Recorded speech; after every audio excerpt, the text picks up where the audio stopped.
You press the accelerator, nothing much happens for a split second, and then suddenly the car surges forward like it just got a shot of adrenaline. Your heart rate jumps, the engine note sharpens, and you feel pressed back into your seat. It feels incredibly fast, almost violent in its urgency. But here's the surprising part. Many turbocharged cars aren't dramatically quicker than naturally aspirated cars with similar horsepower. In some cases, the difference on paper is small, yet from behind the wheel, the turbo car often feels like a rocket. The reason lies in how turbochargers deliver power and how our brains interpret that delivery. A turbocharger works by using exhaust gases to spin a turbine, which compresses incoming air and forces more oxygen into the engine. More oxygen allows more fuel to be burned, which creates more power. It's an efficient way to extract stronger performance from a smaller engine. Instead of a large displacement engine producing steady power all the time, a smaller turbocharged engine can produce comparable output once boost builds. The key difference is not always the total power figure, it's how and when that power arrives. One of the biggest contributors to the sensation of speed in turbo cars is turbo lag.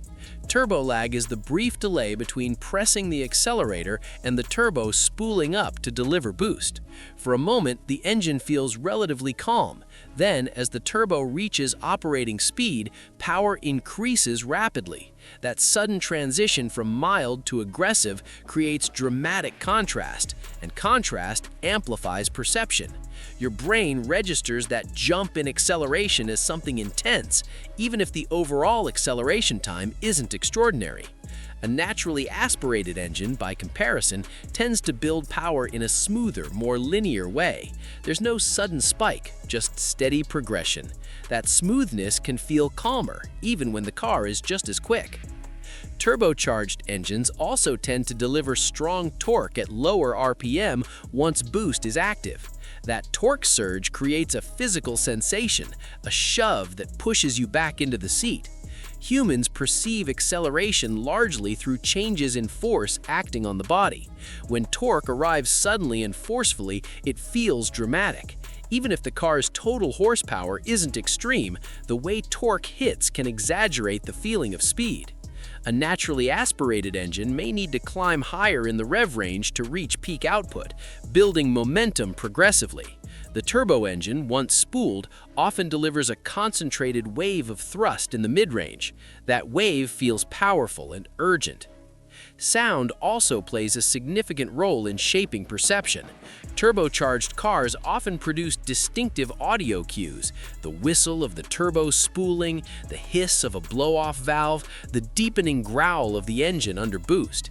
Manufacturers understand that sound enhances emotional engagement, so many modern vehicles are engineered to amplify desirable frequencies.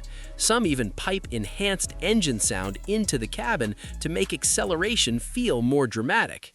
When your ears detect rising pitch and intensified mechanical noise, your brain associates it with speed. The louder and sharper the auditory experience, the faster the car seems, regardless of what the speedometer says. There's also a psychological component rooted in expectation. The word turbo carries weight. Decades of motorsport history and pop culture have conditioned drivers to associate turbocharging with high performance. Films like The Fast and the Furious reinforced the image of turbo cars as street racing monsters. So when a driver knows they're in a turbo car, they anticipate excitement. That expectation heightens sensitivity to every surge and sound. The brain is primed to interpret the experience as fast. Anticipation can amplify perception, making the acceleration feel more significant than the raw numbers suggest. Another factor is the shape of the acceleration curve.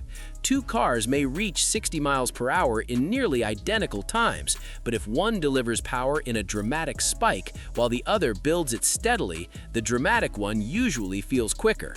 Humans are especially sensitive to changes in acceleration, not just acceleration. A sudden increase in force creates a more noticeable sensation than a steady pull. That's why a turbo car's mid-range surge often feels intense. Even if the overall time to reach a given speed is average, the spike in acceleration during boost can create the illusion of superior performance. In everyday driving, much of what feels fast happens in the mid-range, such as accelerating from 30 to 70 miles per hour. Turbocharged engines excel in this area because they generate strong torque without needing extremely high RPM. When overtaking on a highway or merging into traffic, that immediate punch feels effortless and commanding. Naturally aspirated engines may require a downshift and higher revs to produce the same effect. The turbo car often feels like it has power on demand, and that responsiveness enhances perceived speed. Modern transmissions further intensify the experience. Many turbocharged cars are paired with quick-shifting automatic or dual-clutch gearboxes that keep the engine in its optimal boost range. Fast, crisp gear changes maintain momentum and minimize interruptions in torque delivery. Each shift can produce a small jolt or surge, adding to the sensation of urgency.